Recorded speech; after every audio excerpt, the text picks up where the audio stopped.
श्री कृष्ण महाराज ऐसे वैभवशाली पुरुष हुए हैं जिनके विषय में भारत और भारत के बाहर भी बहुत कुछ कहा गया है।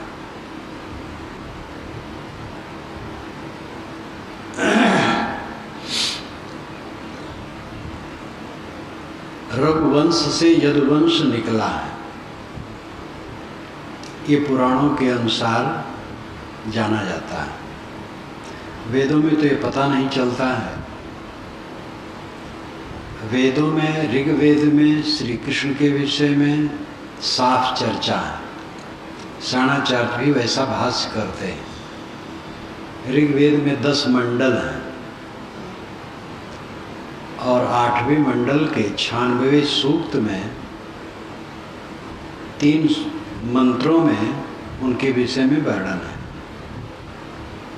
अंशुमती नदी के तट पर 10,000 सेना का अधिपति कृष्ण, 23 तर्रार,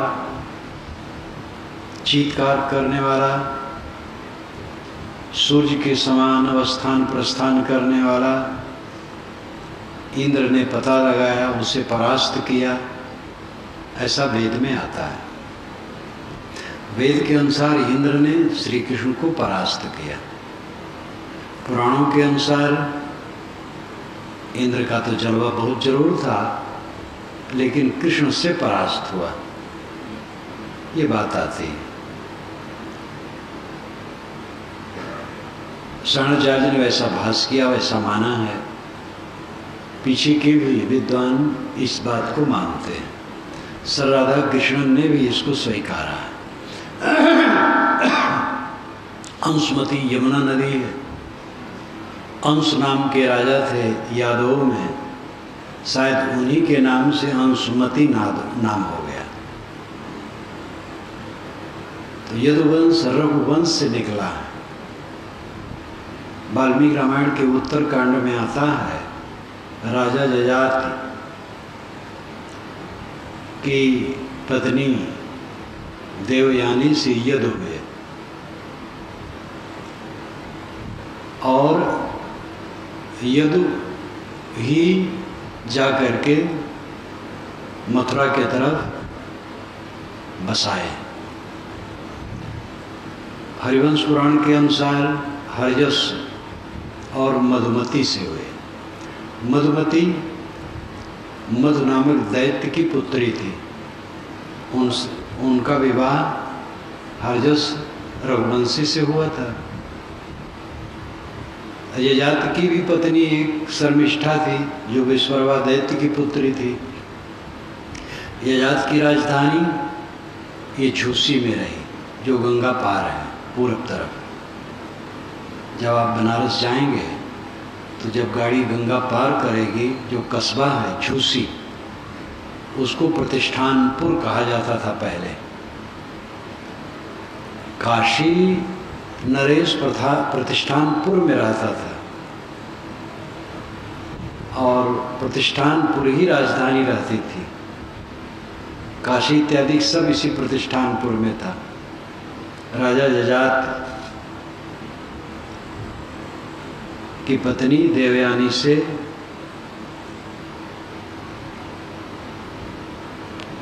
यदु हुए, ये वाल्मीकि रामायण के अनुसार है। और हरिवंश पुराण के अनुसार हरजस और मधुमती से हुए। ये दोनों नाम पुराणों में रघुवंशियों के लिए आता है। और ये भी हो सकता है दोनों एक ही हो, नाम दो हो। कुल मिलाकर के रघुवंश से यदुवंश निकला। यदुवंश में आगे चल कर के सूरसेन एक राजा हुए, जिससे सूरसेन मंडल कहा जाने लगा उधर। और उसी में आगे एक अंश नाम के राजा हुए। और ये कल्पना की जा सकती है कि उन्हीं के नाम से जमुना का नाम अंशुमती नदी पड़ा। अंश के पुत्र सत्तत हुए और सत्तत के पुत्र को सात्तत कहा गया। सात्वत बहुत प्रतापवान हुए। उन्होंने नारायणी भक्ति चलाई, सगुण उपासना। सगुण उपासना का बीजारोपण यही होता है। वेदों में तो भिन्न भिन्न देवताओं के लिए हवन है, और उपनिषदों में आत्मज्ञान की बात है। वेदों में जहाँ आत्मज्ञान की बात है वहाँ धारदार है, और आत्मज्ञान है वहाँ सगुण उपासना नहीं। सगुण उपासना यही नारायणी भक्ति से चली, और आगे चल करके इसी परंपरा में श्री कृष्ण हुए वसुदेव देवकी से। और ये इतने महान हुए आगे चलकर कि आगे चल करके इनको नारायण ही मान लिया गया, नारायण का अवतार माना गया, फिर नारायण माना गया, फिर विकास होते होते परब्रह्म परमात्मा आनंद ब्रह्मांड नायक माना गया। ये तो बहुत पीछे सब हुआ।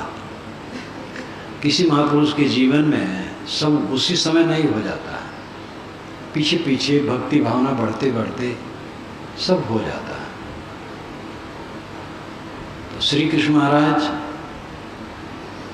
यदुवंश में हुए, और इसमें कई प्रतापवान ऐसे राजा हुए जिनके नाम से नए नए गोत्र चले।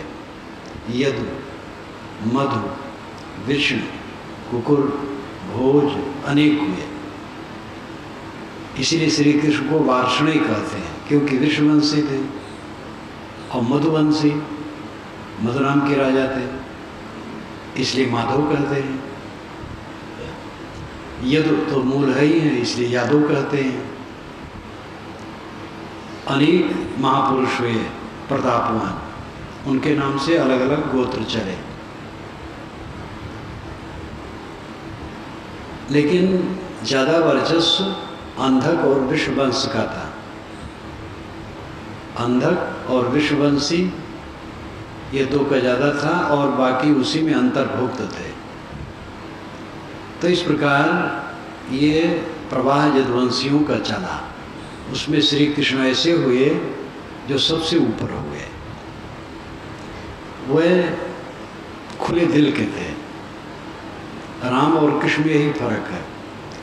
राम मर्यादा बहुत मर्यादा के चक्कर में पड़ते हैं, कृष्ण मर्यादा के चक्कर में ज़्यादा नहीं पड़ते। और कृष्ण की बंसी सदैव बजती रहती है, और राम रोते हैं, कृष्ण नहीं रोते हैं। कहीं कोई बात आ गई, खिन्नता अलग बात है, तो ये तो सबका अलग अलग व्यक्तित्व होता है। श्री कृष्ण महाराज के विषय में, अब किसी के विषय में महिमा बढ़ेगी तो लीला बढ़ेगी। जब कबीर लीला कबीरपंथी महंत के मंदिर के दीवार में चित्रित किया जाता है, तब क्या कहा जाए? कबीर ने कोई लीला की है? कबीर ने कर्तव्य किया है। लीला तो तमाशा दिखाने वाला करता है, लेकिन कबीर लीला शुरू कर दी गई है। लीला यही है कि संतों को राजा, मुस्लिम राजा जेल में डाल देता था, और सबसे चक्की चलवाता था, आटा पिसवाता था। तो कभी साहब गए तो एक लकड़ी अपनी उन्होंने एक जाता पर रख दी, तो सभी जात अपने आप चलने लगे, तो राजा दंग रह गया। तो ये लीला है, ऐसी लीला जोड़ी गई। तो जहाँ पर अतिशयोक्त की जाएगी वहाँ लीला जोड़ी जाएगी। श्री कृष्ण महाराज के लिए भी लीला जोड़ी गई। वे बच्चे थे, तभी उन्होंने पैर से मार दिया और गाड़ी टूट करके बिखर गई। जमला अर्जुन दो पेड़ों को उन्होंने उखाड़ दिया एक साथ। बच्चे थे बच्चे थे, बहुत परेशान करते थे। तो यशोदा माता ने उनके कमर में रस्सी बांध करके ओखली में बांध दिया कि तुम बहुत परेशान करते ही रहो। तो ओखली को ले करके ढनकते ढनकते चले गए। जमला अर्जुन दो पेड़ थे उसके बीच में, तो बहुत सटे थे, उसमें घुस गए। बस जोर से खींचे, बस दोनों पेड़ उखड़ गए। ये तो श्रीमद् भागवत में आप पढ़ सकते हैं। सब बड़े बड़े दैत्यों का वध कर दिए बचपन में। लीला, ये सब लीला भक्तों की लीला है, और केवल उन्हीं के लिए नहीं, सब जहाँ लीला है सब भक्तों की लीला है। आगे चल करके रास की बात, चीरहरण की बात आती है। चीरहरण की बात आती है, जमुना तट पर जाते हैं, देखते हैं स्त्रियां नंगी नहा रही हैं, तो वह सबके कपड़े समेट करके कदम पर चढ़ जाते हैं और विनय करती हैं, दे दो, कहीं कोई किसी को नहीं दूंगा, आओ सब अपने हाथ उठाओ, लो कपड़ा, तब दूंगा। इसमें बचपना की चंचलता समझी जा सकती है, लेकिन उनका लक्ष्य था कि नंगी होकर के स्त्रियों को इस तरह से जलाशय में नहाना बहुत गलत है। ये देवताओं का अपमान है। देवता का मतलब सज्जन, कोई भी सज्जन देखेगा क्या कहेगा। तो उन्होंने एक प्रकार से दंड दिया। दंड जरा कठोर है, अश्लील हो जाता है, लेकिन बचपना, उसमें कुछ माना जा सकता है। रास लीला तो एकदम निरर्थक है, और उन्होंने रास कभी नहीं की, इसके लिए तर्क है। रासलीला में कहा जाता है कि कार्तिक पूर्णिमा को गोपिकाओं को लेकर के गोकुल से वन में गए, वहाँ रास किए, नाचे गाए। श्रीमद् भागवत में तो बड़ा अभद्र को लिखा है, महाभारत में कहीं नहीं है। महाभारत काव्य पहले लगभग 8000 श्लोकों में था, तो उसको जय कहते थे। उस पुस्तक का नाम जय। फिर 25,000 श्लोकों में हुआ तो उसका नाम भारत रखा गया। जब 1 लाख बढ़ गया तो महाभारत हो गए। कौरव पांडवों की कहानी है, और विविध राजा उसमें हैं। श्री कृष्ण उनके संबंधी थे, इसलिए उनकी भी कहानी है। और उनकी कहानी फिर आगे जब बढ़ा तो ऐसा ऐसा अध्याय है महाभारत में जिसमें 12-15 श्लोक मूल हैं और 1200 श्लोक प्रक्षेप हैं। सोचिए, 12-15 श्लोक मूल और 1200 श्लोक प्रक्षेप, और उसमें श्री कृष्ण के विषय में बहुत बढ़ाया गया, प्रक्षेप बढ़ाते गए। इतना होने पर भी 1 लाख श्लोक से भी अधिक महाभारत में मिलता है, कहीं रास की चर्चा नहीं। जबकि महाभारत युद्ध श्री कृष्ण महाराज के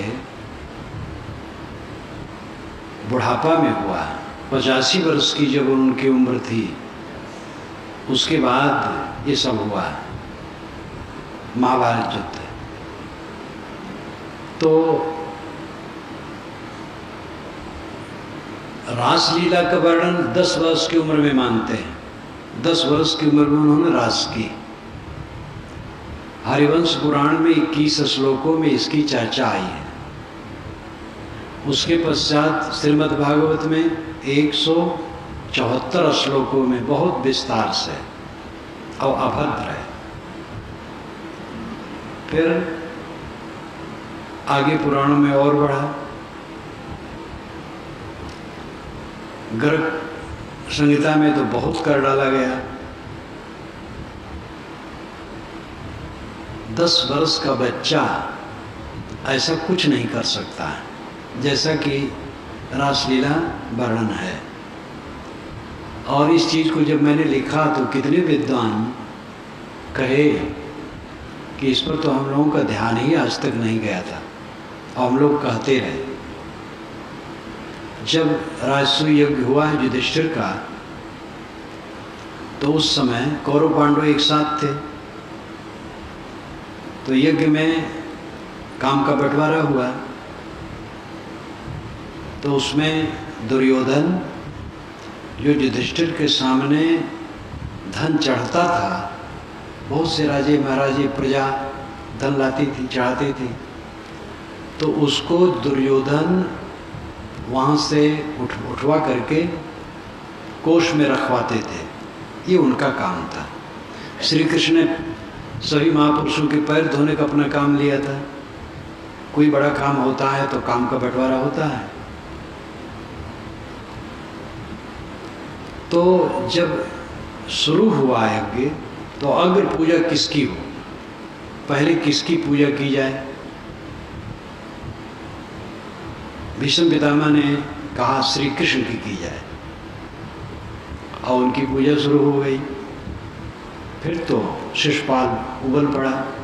शिशुपाल श्री कृष्ण का फूफेजात भाई था और जबलपुर का राजा था। आजकल जबलपुर जिसे कहते हैं चेद देश, जमुना के उधर थोड़ी दूर पर चेद देश आरंभ हो जाता था। तो चेद नरेश शिशुपाल श्री कृष्ण से बैर रखता था। मामा फूफेजात भाई में खूब कला था। जो लोग कहते हैं कि भारत में केवल हिंदू रहना चाहिए, दूसरा नहीं, क्योंकि झगड़ा नहीं हो गया। तो जो यादवों में कौन दूसरा था, कौरव पांडवों में कौन दूसरा था? आपस में कट के मर गए। मुस्लिम देश एक दूसरे को काटते रहते हैं, ब्राह्मण के घर में चोरी करते हैं भारतवर्ष में, या और लोग। तो सभी लोग सब जगह रहे हैं खुशी से। प्रेम की जरूरत है। शिशुपाल एकदम कुपित हो गया। शिशुपाल ने जो गालियां दी हैं, कहा कृष्ण अगर ये बूढ़े भीष्म पितामह नहीं समझ पाते हैं और जो युधिष्ठिर की बुद्धि भी नष्ट है भी नहीं समझ पाते हैं, तो तुम्हें तो कह देना चाहिए मैं पूजा के योग्य नहीं हूँ। लुक चीख करके कुत्ता कहीं मांगलिक द्रव्य चाट ले और अपने कृतार्थ माने, कितनी भूल है।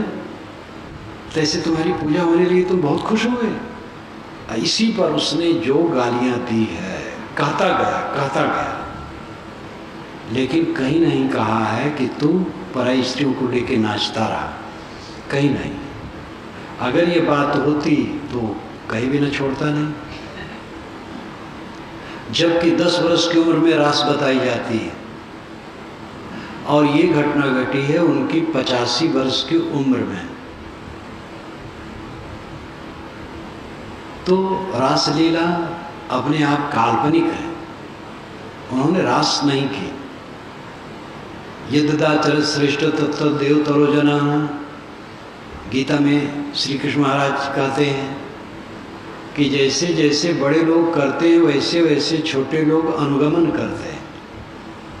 ऐसा कहने वाला पुरुष पराई स्त्रियों को लेकर के नाचेगा क्यों? और नाचने नहीं में बहुत विभत्स वर्णन है। अब आज के कितने ज्ञानी सन्यासी और विद्वान कहते हैं, ये समझना मुश्किल है, ईश्वर की सब लीलाएं गुह्य हैं और रासलीला गुह्यतम गुह्य है। ऐसा कुछ नहीं है, रासलीला उन्होंने की ही नहीं। आश्चर्य है, आजकल जो रासलीला करवाते वो कहते हैं हम आस्तिक हैं। कौन आस्तिक है? श्री कृष्ण के साथ, हिंदू समाज के साथ, भारत के साथ, ये तो अन्याय है। रासलीला का प्रचार और रासलीला का प्रतिपादन, उन्होंने रास कभी नहीं की। ये बीच में सब जोड़ा। ऐसे संप्रदाय हैं कृष्ण भक्त के जो 10 वर्ष की उम्र तक के कृष्ण को मानते, उसके बाद बाहर को नहीं मानते। सोचिए, श्री कृष्ण को केवल 10 वर्ष की उम्र तक मानते, उसके बाद जब वे मथुरा गए और फिर और काम में लगे उसको नहीं मानते हो। अब ऐसे हमें मिलते हैं समय समय से, तो उनका विनोद मैं करता हूँ, मजाक करता हूँ। पहले तो काशी ही मैंने किया था। जब एक भक्त ने कहा हम लोग 10 वर्ष कुछ महीने कुछ दिन है उनका, शायद वही जब गोकुला से मथुरा गए होंगे, बस वही फर्क पड़ गया, तब से वो नहीं मानते। तो मैंने कहा कि आधी मुर्गी कोई काट के खा जाए और सोचे आधी अंडा देगी, तो ये ठीक है। श्री कृष्ण महाराज को काट करके मानते हो 10 वर्ष तक, और 120 वर्ष तक वे जिए, तो बाकी 110 वर्ष तक नदारत, तो हंसने लगे, कोई उत्तर नहीं। आगे आगे चल करके भक्ति के नाम पर तो बड़े बड़े प्रपंच चलने लगते हैं। भक्ति की जरूरत है, लेकिन अति हो जाने से फिर बहुत अंतर हो जाता है। निष्ठाहीन आदमी कहीं का नहीं है, और निष्ठा के नाम पर पागलपन हिंसा पैदा करता है। वो एक जगह की बात नहीं। कबीर के प्रति अगर आप अधिक श्रद्धा करते हैं तो दूसरे महापुरुष को आप बिल्कुल नहीं समझ सकते। राम के प्रति, कृष्ण के प्रति, बुद्ध के प्रति, किसी महापुरुष के प्रति अगर अधिक श्रद्धा करेंगे तो आपका हृदय क्रूर हो जाएगा। दूसरे को आप देख नहीं पाएंगे, सही उनका मूल्यांकन नहीं कर पाएंगे। इसलिए जिसको हम इष्ट मानते हैं उसमें हमारी श्रद्धा तरल होनी चाहिए, सरल होनी चाहिए, जिससे दूसरे महापुरुष को समझ सके, हम हिंसकी न बने। भक्त भक्त हो और हिंसकी हो। कौन सा भक्त है जो राम को समझे कृष्ण को न समझे? कौन भक्त है? राम वाले कृष्ण को नहीं समझना चाहते, कृष्ण वाले राम को नहीं समझना चाहते। जब एक हरे राम हरे कृष्ण आप देखे सुने होंगे, इस्कॉन वाले ज़्यादा प्रचार करते हैं, ये चैतन्य महाप्रभु को चलाया हुआ है, तो उनसे जब ये कहा गया कि ये बड़ी खुशी की बात है कि आप कृष्ण के साथ राम को भी जो जप में ले लिए हैं बड़ा अच्छा किए हैं। इतना तो समन्वय आपने किया, नहीं शिव को लिया लेकिन राम को तो लिया। हरे कृष्ण कृष्ण कृष्ण हरे हरे, हरे राम राम राम हरे हरे। तो बड़े संकोच में पड़ गए। कहे ये राम अयोध्या वाले नहीं, ये बलराम कृष्ण के बड़े भाई। तो कृष्ण के बड़े भाई तो ले लिए गए, अयोध्या वाले नहीं ले सकते। कृष्ण कट्टर कृष्ण उपासक राम उपासना से मोक्ष नहीं मानते, और कट्टर राम उपासक इसी प्रकार। ऐसे कट्टर कबीर उपासक भी हैं। जो कबीर साहब को परब्रह्म नहीं मानता है वो सागर में भटकता रहेगा, काल निरंजन उसको भटका रहा है। हमारे गोस्वामी जी कहते हैं जो श्री रामचंद्र जी को आनंद रामायण नायक नहीं मानेगा, माया ने उसकी बुद्धि खराब कर दी है, समझ लो। तो अति श्रद्धा मनुष्य को अनुदार और हिंसकी बनाती है। मार देना, किसी की हत्या कर देना मात्र हिंसा नहीं है, किसी की कीमत कम करके आंकना भी हिंसा है। और ये धर्म वाले बहुत करते हैं, दूसरे महापुरुषों को आदर नहीं देना चाहते। कबीर साहब ने क्या कहा? जेते औरत मर्द उपाने सो सब रूप तुम्हारा। कबीर पोगरा अल्लाह राम का सो गुर पीर हमारा। जितने औरत मर्द हैं सब तुम्हारे रूप हैं। यहाँ औरत को भी वह अलग नहीं करते हैं, और सब तुम्हारे रूप है। औरत मर्द देह का आकार अलग अलग है प्राकृतिक विधानानुसार, लेकिन आत्मा एक समान है, सबका आदर होना चाहिए।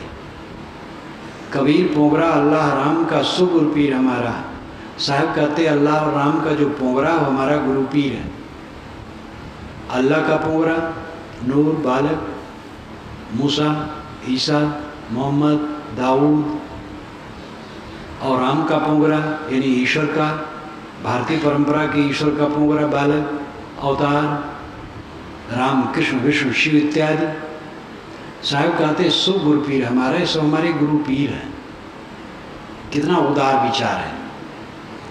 स्वामी परंपरा, आर्य परंपरा, दोनों परंपराओं के महापुरुषों को साहब कहते हैं ये हमारे गुरु पीर हैं। ये नहीं कहते वो अवतार है, वो पैगंबर है। वे अपने सिद्धांत की भी सुरक्षा रखते हैं और आदर भी देते हैं, क्योंकि किसी को अवतार और पैगंबर मानना एक अलौकिक बात हो गई, और सारी अलौकिकता काल्पनिक है। जहाँ एक को हम अवतार या पैगंबर माने वहाँ दूसरे तिरस्कार होगा, क्योंकि हमारा अवतार ही उद्धार का रास्ता है, हमारा पैगंबर ही उद्धार का रास्ता, दूसरा नहीं हो जाएगा। लेकिन गुरु पीर ये एक नहीं होते हैं, अनेक होते हैं। हमारे गुरु हमारे पूज्य हैं, दूसरे गुरु भी हमारे पूज्य हैं, और सभी गुरु पूज्य हैं। जिस गुरु से जो मिला उससे उसका उद्धार हुआ। तो गुरु पीर पैगंबर अवतार की तरह उसमें जड़ता नहीं। तो श्रद्धा हमारी सरल होनी चाहिए, कठोर हो जाती है। और धर्म के क्षेत्र में महाहृदयहीनता, अपने अपने संप्रदाय में मुक्ति की डिबिया, अपने अपने संप्रदाय की डिबिया में मुक्ति को बंद कर रखे। मुक्ति किसी संप्रदाय की वस्तु नहीं है, मुक्ति व्यक्तिगत विषय है। हमारा मन इस सपने में चिपका तो हम बंधे, ऐसे बिल्कुल छूट गया, बस मुक्त है। ये सपना जो दिखाई देता है ये टूट जाने वाला है। जो सदैव इसको स्वप्नवत समझता है और अपने मन को अंतर्मुख रखता है वो सदैव मुक्त है। कोई भी हो, हिंदू हो, मुसलमान हो, ईसाई हो, यहूदी हो, हिंदू, स्त्री हो, पुरुष हो, गृहस्थ हो, विरक्त हो, जिसका मन अंतर्मुख है, अंतर संतुष्ट है, अंतर तृप्त है, वो मुक्त है। उसमें संप्रदाय से क्या मतलब? कबीर साहब मुक्ति नहीं दे सकते, राम जी कृष्ण जी मुक्ति नहीं दे सकते, बुद्ध महावीर मुक्ति नहीं दे सकते।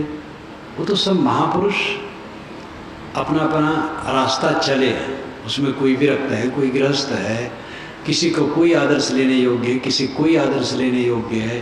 तो जहाँ से जो लेने योग्य है लें। मुक्ति कोई देता लेता नहीं है, मुक्ति हृदय की वस्तु है। तो श्री कृष्ण महाराज एक ओजस्वी और तेजस्वी पुरुष हुए। जहाँ ऋग्वेद में उनका वर्णन है उसके अनुसार वो यज्ञ के विरोधी थे, गोपालक थे, अहिंसक थे। यज्ञ में हिंसा होती थी, पशुवध होता था। इसके लिए तो साफ है, वेदों में और वैदिक साहित्य में छिपा नहीं है। इसीलिए उसी परंपरा में ऋषियों ने उसका विरोध किया और धीरे धीरे यज्ञ खत्म हो गया। फिर सात्विक यज्ञ थोड़ा थोड़ा रहा और हिंसकी यज्ञ समाप्त हो गया। श्री कृष्ण के ज़माने में वो यज्ञ चलते थे जिसमें पशुवध होते थे, उसका उन्होंने विरोध किया। इसीलिए इंद्र से युद्ध की कल्पना है।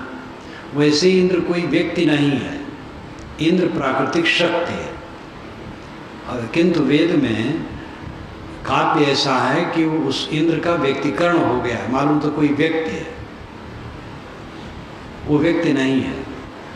इंद्र के तीन अर्थ किए जाते हैं, एक आदिदैविक, एक आदि भौतिक, एक आध्यात्मिक। वेद के मंत्र के अनेक मंत्र ऐसे हैं जिसके तीनों अर्थ होते हैं। आदि यज्ञिक भी होते हैं, यज्ञ तो उसमें है ही है। आदि दैविक अर्थ, देव संबंधी अर्थ, देव नाम जड़ प्रकृति। आदि दैविक अर्थ इंद्र का है प्राकृतिक शक्ति। आदि भौतिक अर्थ इंद्र का है बलवान राजा। और आध्यात्मिक अर्थ इंद्र का है जीव, जो इंद्रियों का प्रेरक है। वो इंद्र जीव है, इंद्रियों का प्रेरक है। ये आध्यात्मिक अर्थ है। तो इंद्र और कृष्ण युद्ध का जो आया है वर्णन, उसका मतलब यही है कि यज्ञ के पक्षधर लोग श्री कृष्ण से युद्ध किए, क्योंकि किसी पशु का वध नहीं मानते थे, गोपालक थे और अहिंसक थे। इनके गुरु ने अहिंसा का उपदेश दिया था। श्री कृष्ण महाराज के तीन गुरु थे। कुल गुरु थे गर्गाचार्य, और शिक्षा गुरु थे सांदीपनि, और आत्मा के बोध के गुरु थे घोरांगिरस। गर्गाचार्य तो घर में उनको दीक्षा दिए थे, साधारण पूजा पाठ में लगाए होंगे, जो कुछ हो उस समय का विधान। जब पढ़ने गए तो सांदीपन के आश्रम पर गए, तो वहाँ पर और सारी विद्याएं प्राप्त किए। लेकिन आत्मज्ञान के लिए वो घोरांगिरस के पास गए। घोरांगिरस अंगिरा के पुत्र थे, पुत्र या शिष्य। और अंगिरा ऋषि बहुत समर्थ ऋषि थे। मुंडक उपनिषद उन्हीं का कहा हुआ है। नैमिषारण्य में, जो आज लखनऊ से उत्तर है, गोमती तट पर, वह विशाल जंगल था। वहाँ ऋषि बहुत रहते थे। वहाँ पर सौनक के आश्रम में 88,000 ऋषि रहने की बात पुराणों में आती है। अतिशयोक्तियाँ हैं, लेकिन मतलब वहाँ ऋषि महर्षि या विद्यार्थी खूब होते थे, लेकिन वह आ करके अंगिरा से आत्मज्ञान पूछते हैं कि महाराज मुझे बताइए। तो अंगिरा ने कहा 2 ज्ञान है, एक परा एक अपरा। अपरा विद्या ये चारों वेद है, वो 6 वेदांग है, ऋग यजुः साम अथर्व, शिक्षा क्रम व्याकरण निरुक्त छंद ज्योतिष, ये सब अपरा विद्या सांसारिक विद्या है। और अविनाशी का बोध जिससे होता है वो परा विद्या है। तो यहाँ अंगिरा ने चारों वेदों और चारों वेदों को समझने के लिए 6 वेदांग ये 10 को हटा देते हैं। ये क्रांति है।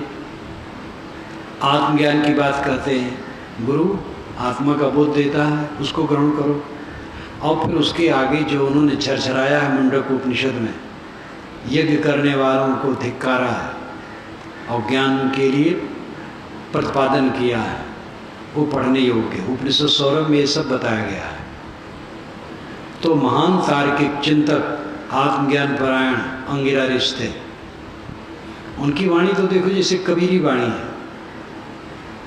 इसलिए कबीर अगर कहा जाए, कबीरपंथी कहते कबीर युग युग में हैं, तो इस दृष्टि से ठीक है कि कबीरी विचार वाले महापुरुष होते रहे, खर कहने वाले होते रहे। तो अंगिरा के विचार बड़े पैने मुंडक उपनिषद में। उन्होंने कहा दंद्र में माना पर्यंत मूढ़ा अंधे ने माना यथा अंधा। जैसे अंधा अंधे को चलाए वैसे हवन करने वाले एक दूसरे को चलाते हैं, ये करो ये मिलेगा, ये करो ये मिलेगा। ये सब बकवास है, छोड़ो, आत्मज्ञान अपनाओ। उन्हीं के शिष्य घोर अंगिरस हैं, जिन्होंने श्री कृष्ण को जीवन यज्ञ का उपदेश किया। ये छांदोग उपनिषद में आता है। उपनिषदों में जो बातें आती हैं वह काल्पनिक नहीं है, क्योंकि वो पुराण नहीं है, भावुकता में नहीं लिखी गई है, तथ्य है। घोर अंगिरस ने श्री कृष्ण को जीवन यज्ञ का उपदेश किया। ये जीवन यज्ञ है, अनासक्त होकर के जीवन व्यतीत करना चाहिए, तब ये जीवन यज्ञ बन जाएगा। आसक्त होकर के जीवन व्यतीत किया जाएगा तो यज्ञ नहीं बनेगा, पाप बनेगा। और उसमें अहिंसा बताया यज्ञ में। वैसे अहिंसा तो बहुत कहा जाता है वेदों में, लेकिन वैदिकी हिंसा हिंसा न भवति। वैदिकी हिंसा हिंसा नहीं है। अगर पशु काटा जाता है हवन के लिए तो हिंसा नहीं, क्योंकि वो पशु तो स्वर्गलोक को जाता है। अश्वमेध यज्ञ में जब घोड़ा मारा जाता है तो घोड़े के लिए कहा जाता है अय अश्व, तू स्वर्ग में जा रहा है और तेरे लिए वहाँ स्वागत के लिए देवता खड़े हैं। ये सब झूठा बहाना है। तो इस प्रकार यज्ञ का जो रूप है हिंसा प्रयुक्त, श्री कृष्ण महाराज ने इसका विरोध किया। श्री कृष्ण महाराज अपने जमाने के महाक्रांतिकारी थे और आदिवासियों के पक्षधर थे, केवल आर्यों के नहीं। और केवल क्या, हवन करने वाले आर्य थे, आर्य ही से उनकी लड़ाई हुई है। इसलिए कितने लोग मानते हैं श्री कृष्ण महाराज आर्य परंपरा से अलग है, वह आर्यों के विरोधी थे। लेकिन आर्य अनार्य कहा करके आजकल लड़ाई जो चलती वो उचित नहीं है, उस बात को छोड़ देने की जरूरत है। इतना सच है कि श्री कृष्ण महाराज का हृदय बहुत व्यापक था। वे मानव मात्र के प्रेमी थे, मुट्ठी भर वैदिकों के नहीं। और इतना ही नहीं, पशुओं के प्रेमी थे, किसी पशु की हत्या नहीं होनी चाहिए। ये तो श्रीमद् भागवत में भी आता है कि श्री कृष्ण महाराज गाय चरा रहे हैं, ग्वाल बाल के सहित भूखे हो गए हैं, तो अपने साथियों से कहते हैं जाओ अमुक जगह यज्ञ हो रहा है, तो वहाँ से भोजन मांग लाओ। लेकिन ध्यान रखना जो हिंसा युक्त यज्ञ है उसका भोजन नहीं लेना, जिसमें हिंसा नहीं होती है उस यज्ञ का भोजन लेना, इस श्रीमद्भागवत में आता है। श्रीमद्भागवत का लेखक, श्रीमद्भागवत बहुत पुराना नहीं है, 1200 वर्षों का है, लेकिन जब लेखक लिखता है तो जिस पुरुष के विषय में लिखता है उसकी आइडिया रखता है कि उसका रूप क्या है। श्रीमद्भागवत में ही आता है, नंद बाबा बहुत तैयारी करवा रहे हैं, नौकर चाकर लगाए हैं और तमाम सामान का पड़ा है।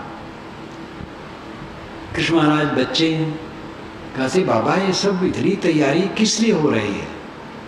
कहे बच्चा ये देवता की पूजा होगी। कहे कौन देवता? कहे इंद्र। इंद्र क्या करता है? कहे इंद्र हमारा ईश्वर है, वही पानी बरसाता है, वही सृष्टि करता है, उसी की पूजा होती है।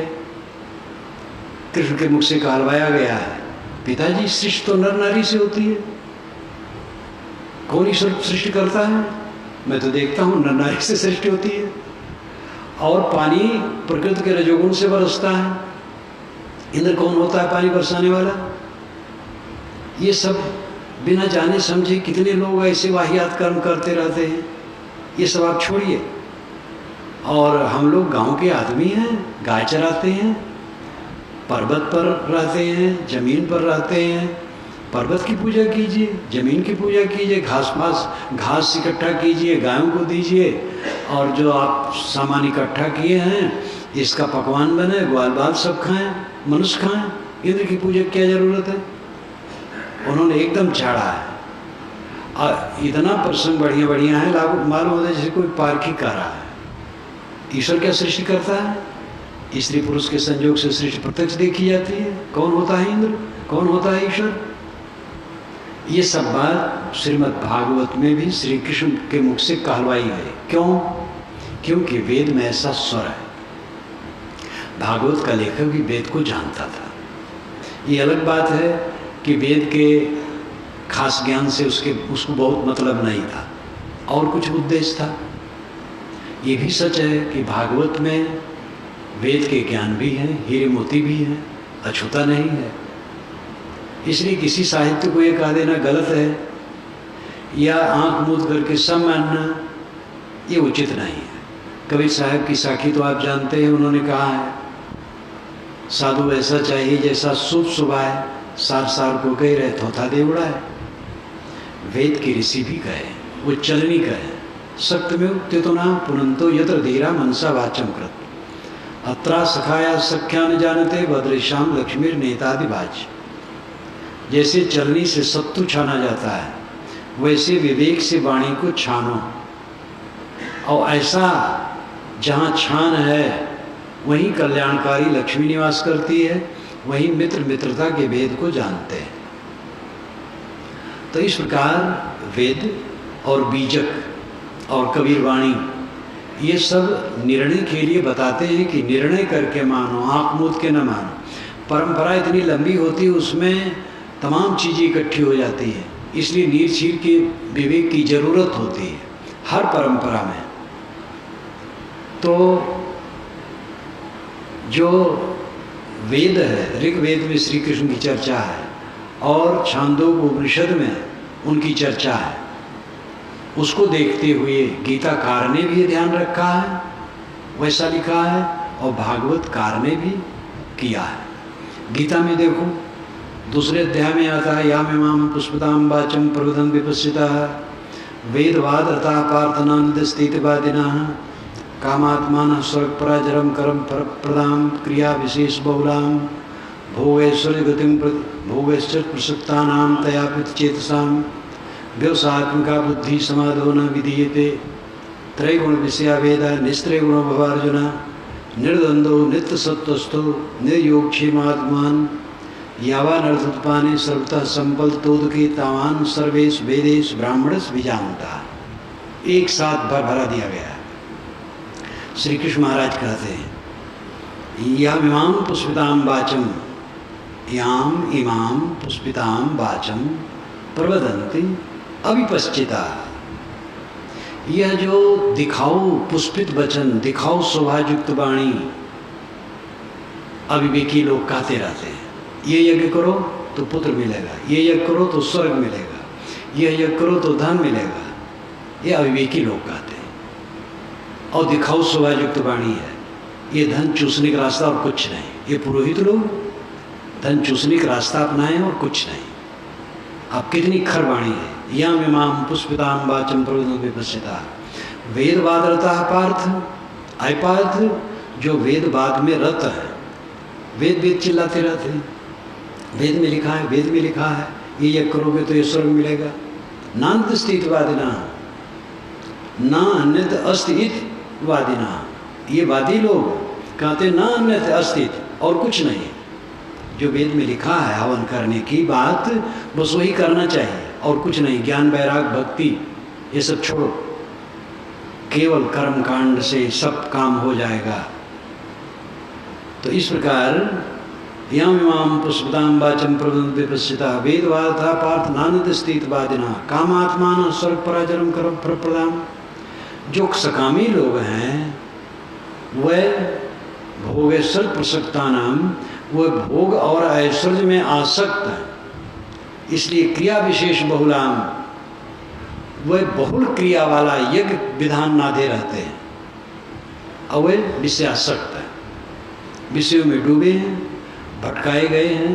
पुरोहित लोग भटका दिए हैं, यज्ञ करोगे तो धन राजकाज मिलेगा और उसी में सब भटके हैं। भोगेश्वर प्रसक्ता नाम तया चेतसाम, इनकी चेतना अपहृत हो गई है। तया अपहृत चेतसाम, इन वाणियों से इनकी चेतना मारी गई है। तो इस प्रकार कामात्माना स्वर्ग पराजनम कर फल प्रदाम क्रिया विशेष बहुलाम भोगस्य प्रसक्ता नाम तया चेतसाम व्यवसायत्मिका बुद्धि समाधो न विधीयते। व्यवसायत्मक बुद्धि समाधो अंतःकरण में नहीं ठहरती है। व्यवसायत्मक का मतलब है, व्यवसाय कहते हैं गतिविधि को, व्यवसाय कहते व्यापार को, व्यवसाय कहते दृढ़ संकल्प शक्ति को, व्यवसाय कहते ऊर्जा शक्ति, दृढ़ संकल्प वाला होना। व्यवसाय छल को भी कहते हैं। एक शब्द के तो बहुत अर्थ होते हैं। व्यवसायत्मिका बुद्धि यानी दृढ़ बुद्धि, निश्चित बुद्धि ऐसे लोगों के मन में नहीं होती है। दूसरे ढंग से अर्थ किया जा सकता है व्यवसायत्मिका बुद्धि समाधोना विधीयते, जिनकी बुद्धि व्यवसायिक है, बनियई है। ये करो ये स्वर्ग मिलेगा, ये करो पुत्र मिलेंगे, बनियापन है।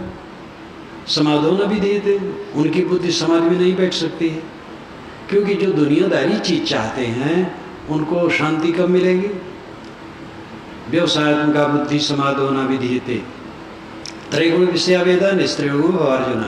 अय अर्जुन, ये वेद त्रिगुण कर्म कांड के विधायक है। त्रिगुण सतरस्तम है, ये जड़ प्रकृति के गुण हैं। तो दुनिया की चीज धन पुत्र स्त्री स्वर्ग, ये क्या है? त्रिगुणात्मक है। दुनिया की चीज मोह माया की चीज है और इसी का प्रतिपादन वेदों में है। यज्ञ करो ये स्वर्ग पाओ, यज्ञ करो पुत्र पाओ, धन पाओ, घोड़ा पाओ, गाय पाओ। वेदों में तो बारंबार कहा गया है हमें गाय दो, घोड़ा दो और बड़ी बड़ी सड़कें दो, बड़ी ज़मीन दो, बड़ा चरागाह दो और रतन दो, हीरे मोती दो, स्वर्ग दो। बहुत मांगा गया है।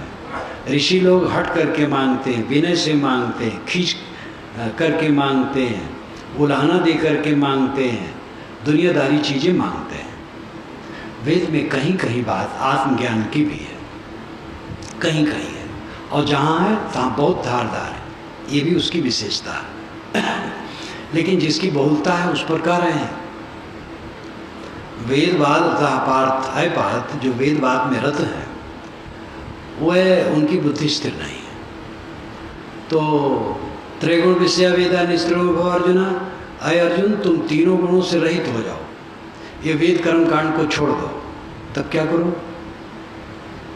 त्रैगुण विषय वेदा निस्त्रिगुण भव अर्जुन निर्द्वंदो नित्य सत्वस्थो निर्योगक्षेम आत्मान। निर्द्वंद हो जाओ, नित्य सत्य में स्थित हो जाओ, निर्योगक्षेमवान हो जाओ और आत्मान हो जाओ। चार बात। निर्द्वंदो सुख दुख हानि लाभ संयोग वियोग, सम्मान अपमान, अनुकूल प्रतिकूल, सब में समता धारण कर लो। नित्य सत्वस्थौ, नित्य स्वरूप में स्थित, सत्य में स्थित हो जाओ। नित्य पदार्थ आत्मा, आत्मा में स्थित हो जाओ। या नित्य सत्वस्थौ, जो सत्व है, स्वरूप है, वही नित्य है, उसमें स्थित हो जाओ। बात एक है, आत्मा में स्थित हो जाओ।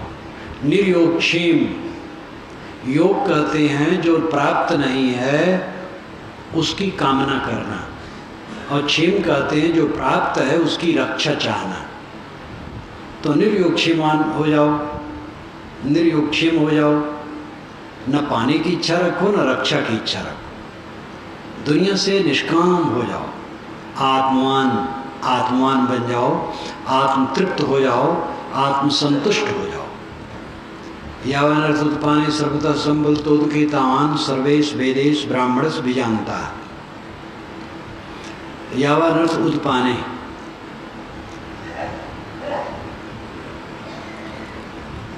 संपल तोदके, संपल तोदके चारों तरफ से खूब जलाशय भरा है, लहरा रहा है मीठा पानी चारों तरफ। फिर छोटी तलैया की जरूरत कितनी पड़ेगी? नहीं पड़ेगी। यावन अर्थ उत्पाने सर्वथा संबल दूध के तावान सर्वेश वेदेश ब्राह्मणस विजानता। ब्राह्मण का अर्थ है साधक, ब्रह्मज्ञानी। ब्राह्मण का अर्थ त्योहारी चौगे नहीं है। जो ब्रह्म ज्ञान में रुचि रखे वो ब्राह्मण है। ब्रह्म शब्द अग्नि से शुरू हुआ है। ब्रह्म बृहत्वाद ब्रह्म, जो बढ़े। आग थोड़ी जलाओ ज़्यादा बढ़ जाती है, इसलिए आग को ब्रह्म कहा। और दूसरा अर्थ बड़ा, जो बढ़े वो ब्रह्म और जो बड़ा वो ब्रह्म। तो आग श्रेष्ठ है, प्रकाश करती है, इसलिए अग्नि ब्रह्म है। और अग्नि में मांगलिक द्रव्य डाल करके हवन करने वाला ब्राह्मण है। कोई भी हवन करे वही ब्राह्मण है। और जिन मंत्रों द्वारा हवन किया जाए उन मंत्रों को भी ब्रह्म कहा, इसलिए वेद मंत्रों को ब्रह्म कहा जाता है। और आग को ब्रह्म कहा जाता है, और इनका प्रयोग करने वाला ब्राह्मण कहा जाता है। और ये भी कहा जाता है पंच इंद्रिय जना, पंच जना, ब्राह्मण क्षत्रिय वैश्य शूद्र निषाद इंद्रिय हवन करते हैं। ये बारंबार वेदों में आता है पंचजन। और पंचजन का अर्थ साढ़ यही करते हैं, ब्राह्मण क्षत्रिय वैश्य शूद्र निषाद। हमने वेद में इनका नाम दिया है ज्ञानी, शासक, व्यवसायी, शिल्पी और श्रमिक। ये 5 वर्ग के लोग पूरी दुनिया में होते हैं, सब देश में, सब काल में। एक ही घर में कई वर्ग के लोग होते हैं। एक ही घर में कोई राजनीति कर रहा है वो क्षत्रिय, कोई पढ़ा रहा है प्रोफेसर है वो ब्राह्मण है, कोई खेती करता है वो वैश्य है, कोई और कुछ नौकरी करता है वो शूद्र है। शूद्र का मतलब छोटा नहीं। तो पंच इंद्रिय जना, पंच जन यज्ञ करते हैं, यज्ञ में सबका अधिकार था। तो इस प्रकार यावान अर्थ उत्पाने सर्वतः संपल दूत के तामान सर्वेश विदेश ब्राह्मण से जानता।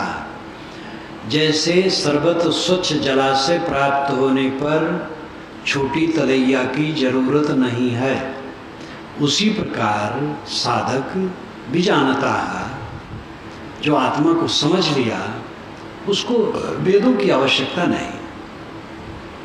ये कितनी बड़ी क्रांति है, वेदों की उसको आवश्यकता नहीं। वेदवादी इस पर क्षुब्ध भी होते हैं कि गीता में इस प्रकार कहा गया है, लेकिन क्षुब्ध होने की जरूरत नहीं है। वेद जब बने उसमें कर्मकांड बहुत है, इसलिए वैदिक ऋषियों ने ही उसका तर्क किया है। लेकिन वेद में जो हीरे मोती हैं वे त्याज्य थोड़े हैं। वेद में इतने हीरे मोती हैं कि उनका संग्रह आप कीजिए, बहुत अद्भुत है। तो ये सारे श्लोक श्री कृष्ण महाराज के मुख से कहलवाया गया है। कहलवाया गया क्यों कहता हूँ? बात तो ये है कि अर्जुन युद्ध नहीं कर रहा था और श्री कृष्ण ललकार रहे थे, तो युद्ध क्यों नहीं करता है? कर।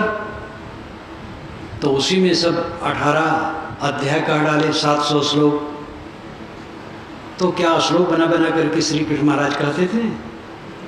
कहते हैं लोग भाषा में, भले संस्कृत में बोलते हो, और युद्ध के लिए ललकारने के लिए तो 10-5 शब्द काफ़ी था।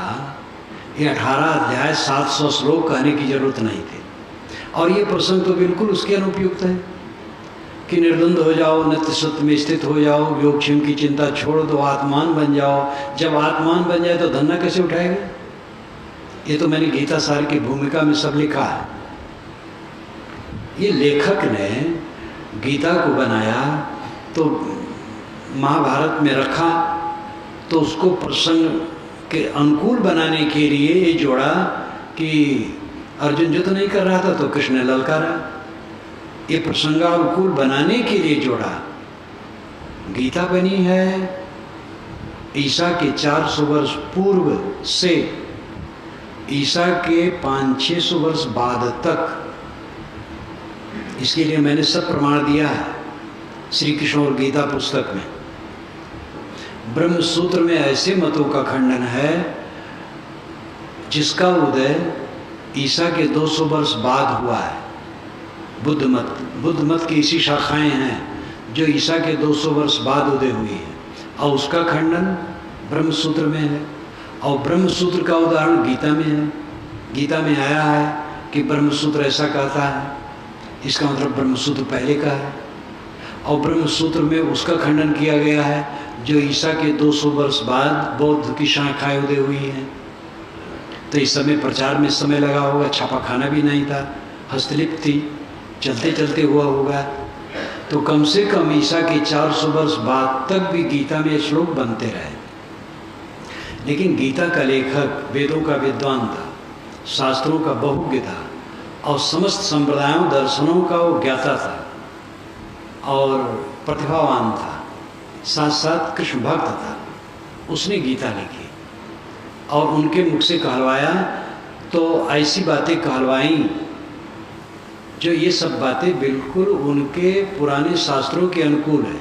जैसे ऋग्वेद में मैंने कहा, ऋग्वेद की चर्चा ऋग्वेद के 8वें मंडल की 96वें सूक्त में और छांदोग्योपनिषद में इसके अनुसार कहलवाया। तो इस प्रकार श्री कृष्ण महाराज एक क्रांतिकारी पुरुष थे और पीछे बिल्कुल उसका उल्टा कर दिया गया है। रसिया, लीला करने वाले, माखन चोर। महाराष्ट्र में मेरा एक कार्यक्रम था एक बड़े गांव में, नाम भी है बड़ा गांव, बहुत बड़ा गांव है। तो 4-5 दिन का था, कबीरपंथी तो थोड़े और बाकी लोग सब मिलके कर रहे थे। तो वहाँ के जो बुजुर्ग तो कहे साहब आपका कार्यक्रम होगा और अंतिम दिन ये होगा, वो नाम मैं भूल गया है? तो मैंने कहा इसका मतलब क्या होगा? तो कहे कि छीके पर मक्खन टांगा जाएगा, दही टांगा जाएगा और गोपिकाएं बनेगी लड़के और कृष्ण एक बनेगा, तो रास करेंगे और छीन छीन के खाएंगे। तो मैंने कहा मैं तो ये नहीं देख पाऊंगा। कहे महाराज आप इसका विरोध क्यों करते हैं, कोई संत नहीं किया। तो मैंने कहा ये बताओ आपकी गाय है? कहे हाँ है। कहे कितना? कहे एक गाय है। कहे कितना दूध देती है? कहे 1 किलो देती है। तो मैंने कहा आपका बच्चा किसी के घर में माखन चोरी करने जाता है? कहे नहीं जाता है। क्यों जाएगा?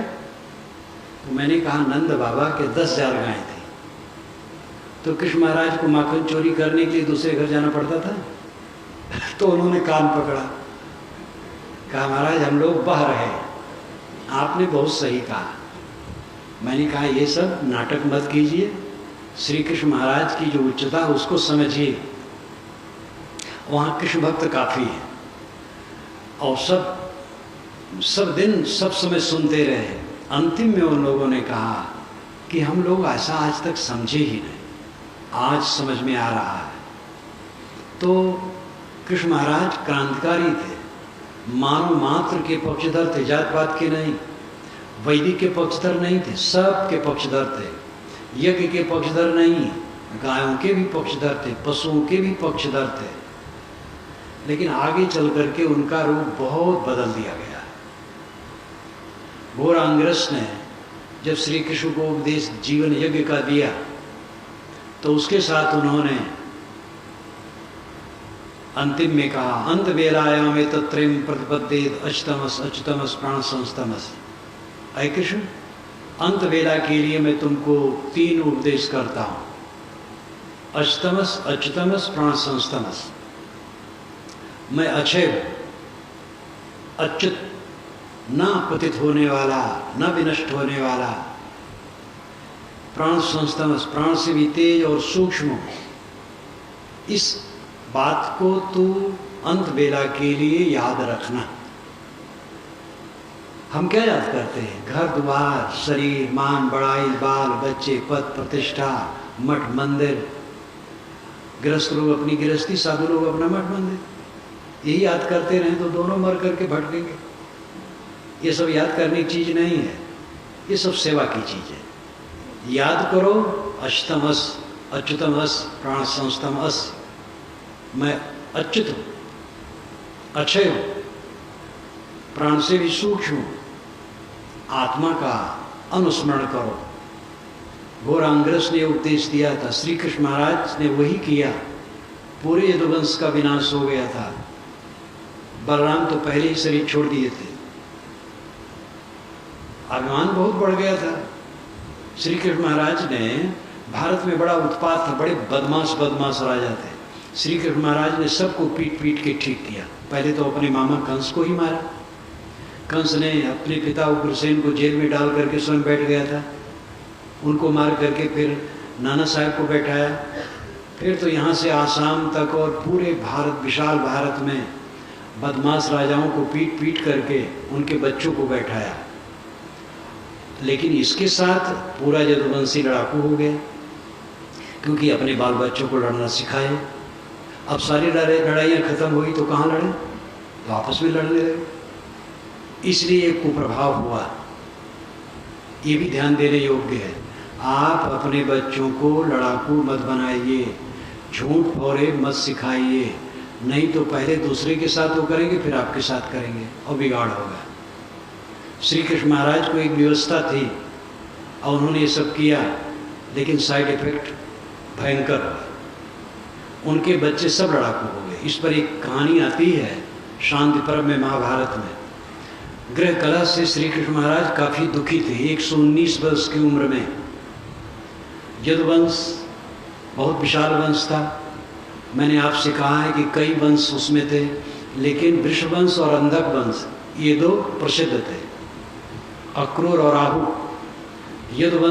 वृषवंश की तरफ से आहूक और अंधक वंश की तरफ से अक्रूर, ये दोनों नेताओं के प्रतिनिधित्व करते थे। और आपस में बहुत कलह, मदिरा पान, बहुत हद मदिरा बनाना और पीना। श्री कृष्ण महाराज ने उग्रसेन से मिलकर के कानून निकलवाया, मदिरा बनाना पीना बंद, अगर कोई ऐसा पाया जाएगा तो फांसी होगी। कोई असर नहीं हुआ। मदिरा बना रहे थे, पी रहे थे, किसको किसको फांसी दे। इतना उन्माद बढ़ा। और अंत में तूने उसको ऐसा मारा था महाभारत युद्ध में, वो तो पूजा कर रहा था, क्यों मारा? तूने ऐसा किया था। पुरानी बात याद करके आपस में कलह करने लगे और श्री कृष्ण के ही बच्चे एक दूसरे को काटने लगे और पूरे यदुवंश का विनाश हो गया। तब श्री कृष्ण महाराज एक नौकर भेजे हस्तिनापुर कि अर्जुन को बुला लाओ, यहाँ बूढ़े बच्चे जो हैं ले जाएं, यहाँ रहने लायक नहीं है। उधर समुद्र काट रहा था द्वारकापुरी को। फिर अर्जुन के आने के लिए वो प्रतीक्षा नहीं किए, वे वन में चले गए, ध्यान में बैठ गए। ये सबसे बड़ी विशेषता। इतना घोर परिवार का विनाश होने के बाद वो महापुरुष ध्यान में बैठ गया और अपने घोरांग्रस का उपदेश का साक्षात्कार करने लगा। अष्टमस अच्युतमस प्राण संस्तमस। उसी समय दूर से एक बधिक समझा कि मृग बैठा, उसको भ्रम हुआ, बाण मार दिया, उसी में उनका प्राणांत हुआ। जब अर्जुन आए हैं तो वसुदेव पड़े थे। श्री कृष्ण महाराज जी 120 वर्ष के थे, तो वसुदेव तो 150 वर्ष से ऊपर ही होंगे। और इसमें कोई आश्चर्य नहीं है। अभी जयपुर के हबीब मियाँ 138 वर्ष में मरे हैं, अभी 6 दिन पहले। शायद 8 दिन पहले हो गया, 16 तारीख को मरे। तो वसुदेव ने कहा, अर्जुन, जिन श्री कृष्ण के बच्चों को तुम बड़ी प्रशंसा करते थे, वही सब ग्रह कलह करके नाश के साधन बने। फिर उन्होंने अर्जुन ने अंत्येष्टि संस्कार सबका किया और गाड़ी छकड़ों पर मालटाल कुछ लाद करके और बूढ़े बच्चे स्त्रियों को बैठा के चले हस्तिनापुर के लिए, बीच में लूट लिए गए। ये भी आप सुने हैं। तो ये सब दशा हुई। इसके पूर्व जब ग्रह कलह काफ़ी था, कृष्ण महाराज नारद के पास गए। ये शांत पर्व में कथा आती है। और उन्होंने नारद से कहा, महाराज, मैं बहुत पीड़ित हूँ, मेरे घर में बहुत कलह, मेरे वंश में मैं जो कुछ भोग मिलता आधा छोड़ देता हूँ परिवार के लिए, लेकिन फिर भी किसी का मुंह सीधा नहीं रहता। जैसे दो जुआरी हों, जुआ खेलें, एक माँ के बच्चे हों दोनों, माँ चाहे कि एक जीत जाए एक हारे ना, वही दशा मेरी है। आहुक और अक्रूर ये आपस में लड़ते हैं, मैं क्या करूं, इनको संभालना मुश्किल हो गया। नारद ने कहा, महाराज, एक दुख ऊपर से आता है, एक दुख भीतर से। आपका दुख भीतर से, ऊपर से आने का मतलब है जैसे हम चल रहे हैं और किसी पेड़ पर पत्थर पड़ा है और सरक गया, हमारे सिर पर गिर गया, तो ऊपर से आया। लेकिन हमने किसी गाली दी, उसने ठोक दिया मुझे, तो मेरे भीतर का है। नारद ने कहा, महाराज, आपका दुख भीतर का है। आप स्वयं छोटा डंडा लिए, शुरू से लड़ाई शुरू किए, बच्चे लड़ाकू हो गए, उनको सिखाए लड़ना। अब लड़ना बाहर नहीं रहा तो कहाँ लड़े, आपस में लड़ते हैं। ये सब आपका बनाया हुआ है। लेकिन हो गया सो हो गया। मीठा वचन बोलिए, सबका हक दीजिए, समता से आप संभालिए। आप जैसे महापुरुष के रहते ये कुल नष्ट न हो। अनायासेन शस्त्रेण मृदना हृदय छिदा, ऐसे शस्त्र का प्रयोग करो जो अनायास हो, लोहे से न बना हो, कोमल हो और हृदय को छेद डाले। वो है मीठा वचन। मीठा वचन बोल करके और सबका हक उचित दे करके, समता का बर्ताव करके अपने परिवार पर संयम कीजिए। आपके रहते यदुवंश नष्ट न हो। जो पद का त्याग नहीं कर सकता, धन का त्याग नहीं कर सकता, प्रतिष्ठा का त्याग नहीं कर सकता, वो बहुतों को नहीं लेके चल सकता है। त्यागी बहुतों को लेके चल सकता। आप में सब गुण है और आपको सब मानते हैं। आप ध्यान दीजिए, किए होंगे प्रयोग, लेकिन सफल नहीं हुआ। यादव वंश का विनाश हुआ। इसे हम लोगों को सीख लेनी चाहिए, उनकी क्रांतिकारी विचारों से, उनके पैने ज्ञान से और उनके साइड इफेक्ट से भी। जो युद्ध सिखाए बच्चों को और सब युद्ध प्रिय हो गए। बाहर युद्ध नहीं रहा तो आपस में लड़ने लगे। इसलिए हम अपने साथियों को कलह करना न सिखाएं, विवाद करना न सिखाएं। मीठा वचन, विनम्रता, संयम, शील, निष्कामता, यही सीख दें। इसी में आनंद है। श्री कृष्ण महाराज का जीवन बहुव्यापी है। पीछे से तो एक एक कल्पना गढ़ डाली गई, उसमें जो अनर्गल बातें हैं ये रास है। रास बिल्कुल बेकार है, कभी उन्होंने रास नहीं की है। मैंने युक्त पूर्वक और प्रमाण पूर्वक कहा, ये बीच का बनाया हुआ है। और लीलाएं इत्यादि तो बढ़ा दी जाती हैं जब कल्पना बढ़ती है। उनका खास स्वरूप जो है वह है क्रांतिकारी का, वह है मानव मात्र की पक्षधरता का, वह है पशुओं की भी रक्षा करने अहिंसकी स्वभाव का। और इसी प्रकार उनके अनेक ऐसे गुण हैं। आत्मज्ञान, जीवन यज्ञ का जो स्वरूप उनके शिष्य ने दिया, उसका प्रभाव पूरी गीता में है। गीताकार इसको समझ करके इस चीज को दिया है। अनासक्त कर्म, अनासक्त होकर के कर्म करो जिससे बंधन न बने। तो इस प्रकार श्री कृष्ण महाराज के जीवन को हम परख करके देखें तो उनका जीवन ओझल नहीं है। और उनके साथ हम न्याय करें, अन्याय न करें। भक्त लोग अन्याय करते हैं, उनको रसिया बना देते हैं, उनको और पता नहीं क्या क्या कर देते हैं। उनका जो शुद्ध ज्ञान का स्वरूप है, कर्म का स्वरूप है और मानवता का स्वरूप है, दया का स्वरूप है, उस जमाने में यज्ञ का विरोध करना मामूली बात नहीं है। अब उन्होंने किया, इसीलिए इंद्र कृष्ण युद्ध वेद से ही प्रसिद्ध हुआ और भागवत में तो बहुत ज़्यादा कहा गया। श्री कृष्ण महाराज का आज जन्मदिन है। उनकी स्मृति में मैंने कुछ चर्चाएं की। सूर्य वंश से यदुवंश निकला और ज़्यादातर कथन है ये प्रतिष्ठानपुर झूसी जिसे आज कहते हैं, यही राजा जयद्रथ थे और उनकी देवयानी पत्नी से जो बृहस्पति की पुत्री थी, उसी से युद्ध पैदा हुआ और यदु मथुरा की तरफ गया और राज्य स्थापित किया। धीरे धीरे विस्तार हुआ, उसी में श्री कृष्ण महाराज हुए और महान ज्योतिर्मय उनका जीवन हुआ और उनसे युग युगों से तक प्रभावित लोग देश विदेश में हैं। बल्कि महाराज श्री राम की अपेक्षा श्री कृष्ण के विषय में लोग ज़्यादा जुड़े हैं। ज्ञान का पक्ष, वेदांत का पक्ष उनसे ज़्यादा जुड़ा है। 16 कला वाले तो माने ही जाते हैं, 16 कला के युक्त हैं। राम 12 कला के हैं, यद्यप रामायणी पसंद नहीं करते हैं। तो ये सब तो कोई बात नहीं है। राम बड़े हैं, कृष्ण बड़े हैं, न कमती रघुवर न कम कन्हैया, सब महान हैं। मानव मात्र महान है, सभी महापुरुष महान हैं।